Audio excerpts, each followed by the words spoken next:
श्री शिवाय नमस्तुभ्यं। अथाष्टादशो अध्यायः। शिव मंदिर में दीपदान के प्रभाव से पाप मुक्त होकर गुणनिधि का दूसरे जन्म में कलिंग देश का राजा बनना और फिर शिव भक्ति के कारण कुबेर पद की प्राप्ति। ब्रह्मा जी बोले, उन वृतांतों को सुनकर वह दीक्षित पुत्र अपने भाग्य की निंदा करके किसी दिशा को देखकर अपने घर से चल पड़ा। कुछ काल तक चलने के पश्चात वह यज्ञदत्त पुत्र दुष्ट गुणनिधि थक जाने के कारण उत्साहहीन होकर वहीं रुक गया। वह बहुत बड़ी चिंता में पड़ गया कि अब मैं कहाँ जाऊँ, क्या करूँ। मैंने विद्या का अभ्यास भी नहीं किया और न तो मेरे पास अत्यधिक धन ही है। दूसरे देश में तत्काल सुख तो उसी को प्राप्त होता है जिसके पास धन रहता है। यद्यपि धन रहने पर चोर से भय होता है, किंतु यह विघ्न सर्वत्र उत्पन्न हो जाता है। अरे, याजक के कुल में जन्म होने पर भी मुझ में इतना बड़ा दुर्व्यसन कैसे आ गया, यह आश्चर्य है। किंतु भाग्य बड़ा बलवान है, वही मनुष्य के भावी कर्म का अनुसंधान करता है। मैं भिक्षा मांगने के लिए नहीं आता हूँ। मेरा यहाँ कोई परिचित भी नहीं है और न मेरे पास कुछ धन ही है। मेरे लिए कोई शरण तो होनी ही चाहिए। सदैव सूर्योदय होने के पूर्व ही मेरी माता मुझे मधुर भोजन देती थी। आज मैं यहाँ किससे मांगूं? मेरी माता भी तो यहाँ नहीं है। ब्रह्मा जी बोले, हे नारद, इस प्रकार बहुत सी चिंता करते हुए वृक्ष के नीचे बैठे बैठे वह अत्यंत दीनहीन हो उठा। इतने में सूर्य अस्ताचल को चला गया। इसी समय कोई शिवभक्त मनुष्य अनेक प्रकार की परम दिव्य पूजा सामग्रियां लेकर शिवरात्रि के दिन उपवास पूर्वक महेश्वर की पूजा करने के लिए अपने परिवारजनों के साथ नगर से बाहर निकला।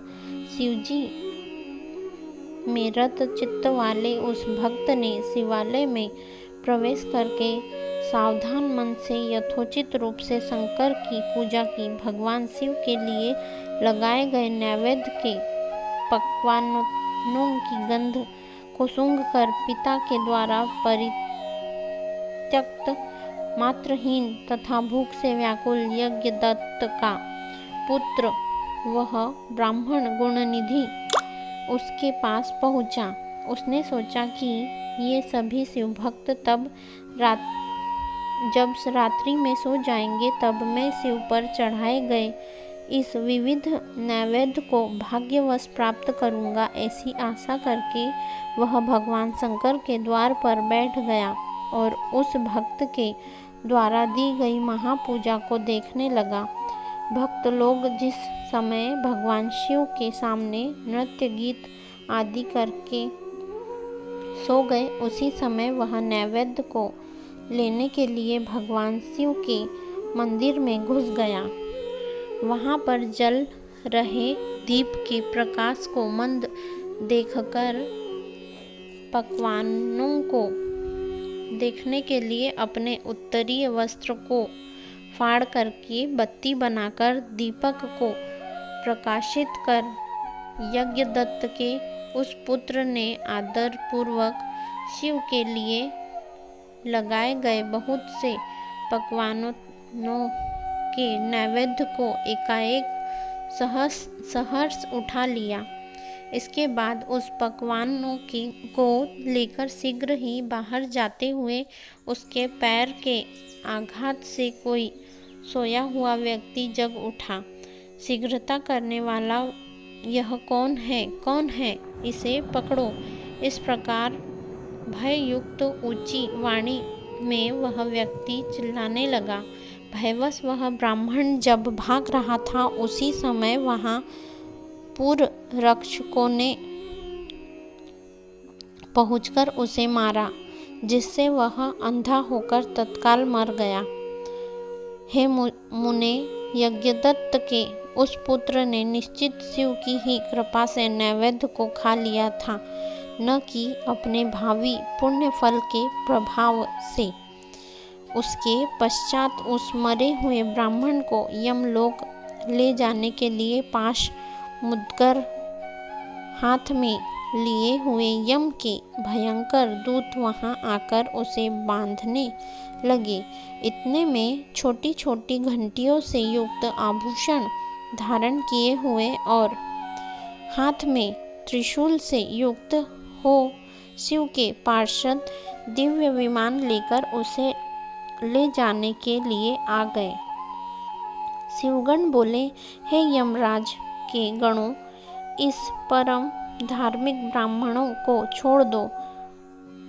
यह ब्राह्मण दंड के योग्य नहीं है, इसके समस्त पाप भस्म हो चुके हैं। इसके अनंतर शिव पार्षदों के वचन सुनकर यमराज के गण आश्चर्यचकित हो गए और महादेव जी के गणों से कहने लगे।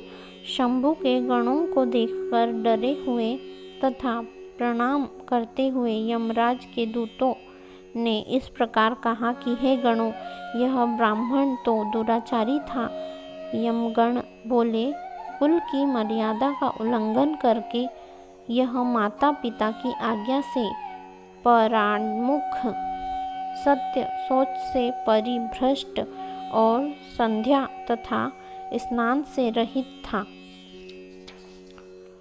यदि उसके अन्य कर्मों को छोड़ भी दिया जाए तो भी इसने शिव के निर्माल्य चढ़ाए गए नैवेद्य का लंघन किया है, अर्थात चोरी की है।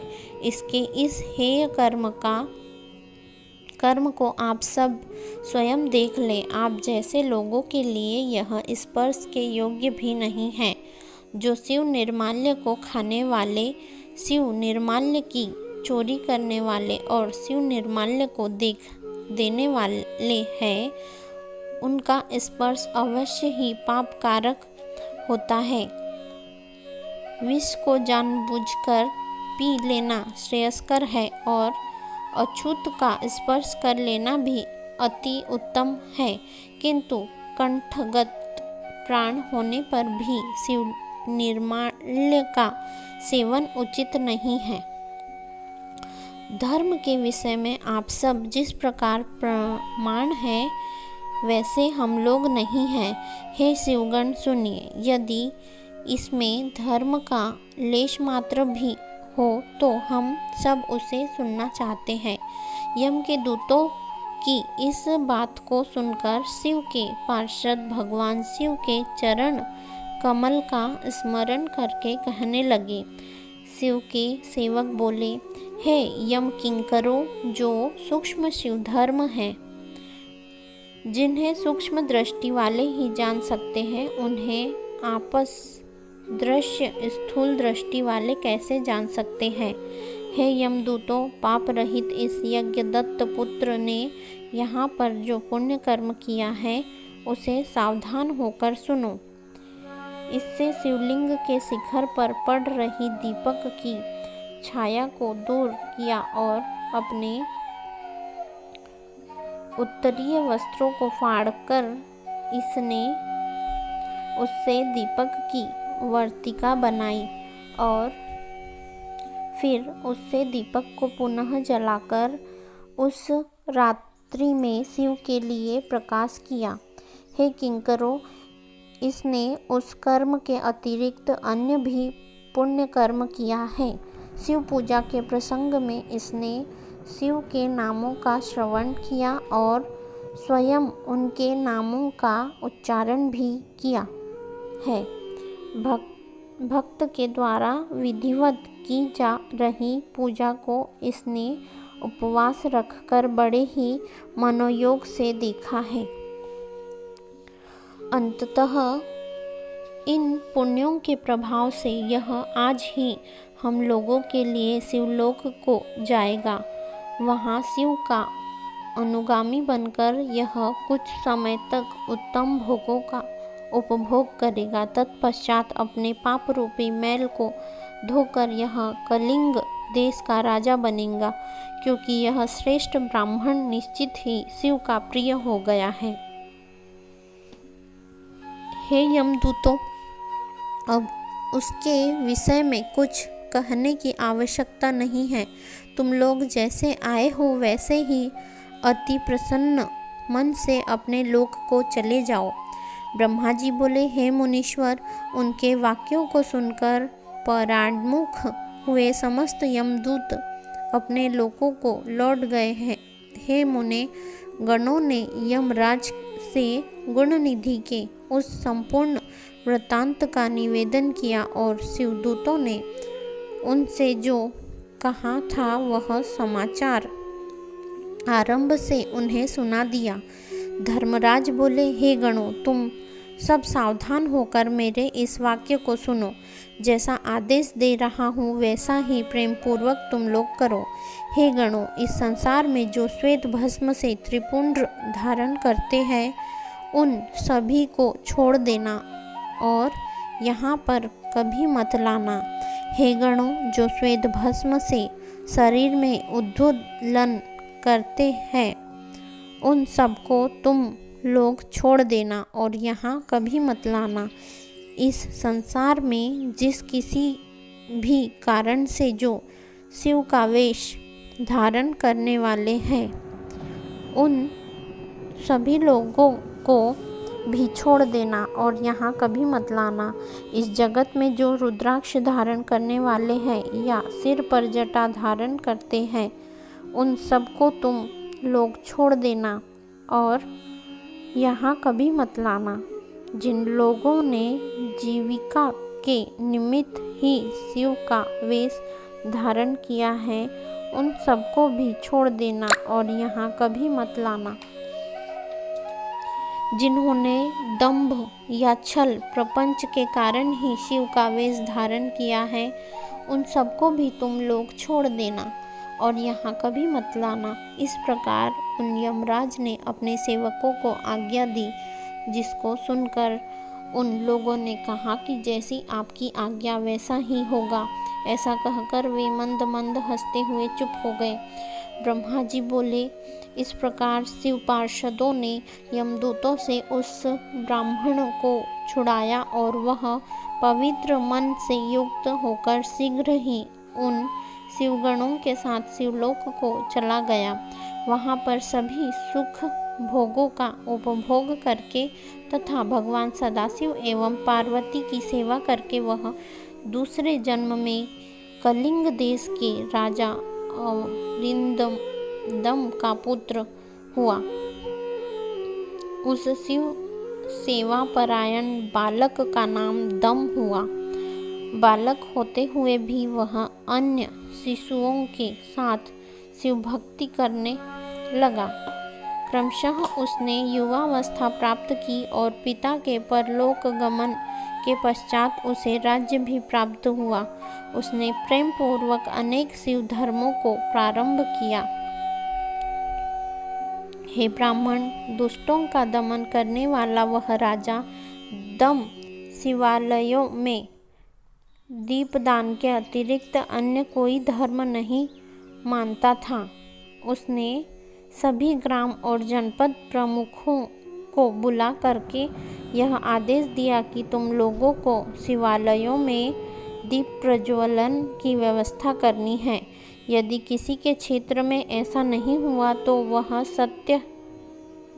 यह सत्य है कि उस क्षेत्र का वह प्रधान निश्चित ही मेरे द्वारा दंडित पाएगा। दीपदान से भगवान शिव संतुष्ट होते हैं, ऐसा श्रुतियों में कहा गया है।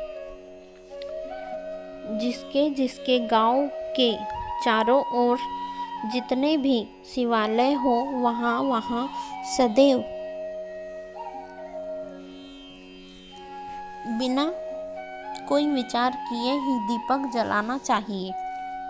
अपनी आज्ञा के उल्लंघन के दोष पर मैं निश्चित ही अपराधी का सिर काट लूँगा। इस प्रकार उस राजा के भय से प्रत्येक शिव मंदिर में दीपक जलाए जाने लगे। इस प्रकार जीवन पर्यंत इसी धर्माचरण के पालन से राजा दम धर्म की महान स्मृति प्राप्त करके अंत में काल धर्म की गति को प्राप्त हुआ। अपनी इस दीप वासना के कारण शिवालयों में बहुत से दीपक प्रज्वलित करके वह राजा दूसरे जन्म में रत्नमय दीपकों की शिखाओं को आश्रय देने वाली अलकापुरी का राजा कुबेर हुआ। इस प्रकार भगवान शंकर के लिए अल्पमात्र भी किया गया धार्मिक कृत्य समय आने पर फल प्रदान करता है। यह जानकर उत्तम सुख चाहने वाले लोगों को शिव का भजन करना चाहिए। कहाँ सभी धर्मों से सदा ही दूर रहने वाला दीक्षित का पुत्र और कहाँ देवयोग से धन चुराने के लिए शिव मंदिर में उसका प्रवेश एवं सर्वार्थवश दीपक की वर्तिका को जलाकर शिवलिंग के मस्तक पर छाए हुए अंधकार को दूर करने के लिए किया गया उनका पुण्य, जिसके प्रभाव से उसने कलिंग देश का राज्य प्राप्त किया और सदैव धर्म में अनुरक्त रहने लगा। पूर्व जन्म के संस्कार के उदय होने के कारण ही शिवालय में सम्यक रूप से मात्र दीपक को जलाकर उसने यह दिक्पाल कुबेर की महान पदवी प्राप्त कर ली। हे मुनीश्वर, देखिए, यह मनुष्य धर्मा इस समय इस लोक में रहकर इसका भोग कर रहा है। इस प्रकार यज्ञदत्त के पुत्र गुणनिधि के चरित्र का वर्णन कर दिया, जो शिव को प्रसन्न करने वाला है और जिसको सुनने वाले की सभी कामनाएं पूर्ण हो जाती हैं। गुणनिधि सर्वदेवमय भगवान सदाशिव से जिस प्रकार मित्रता प्राप्त की, अब मैं उसका वर्णन आपसे कर रहा हूँ। हे तात, एकाग्रचित होकर आप सुने। इस प्रकार श्री शिव महापुराण के अंतर्गत द्वितीय रुद्र संहिता के प्रथम खंड में सृष्टि उपाख्यान के अंतर्गत कैलाश गमन उपाख्यान में गुणनिधि सद्गति वर्णन नामक 18वां अध्याय पूर्ण हुआ। श्री शिवाय नमस्तुभ्यम। कृपया कमेंट बॉक्स में नमः शिवाय अवश्य लिखिए। श्री शिवाय नमस्तुभ्यम। ओम नमः शिवाय। धन्यवाद।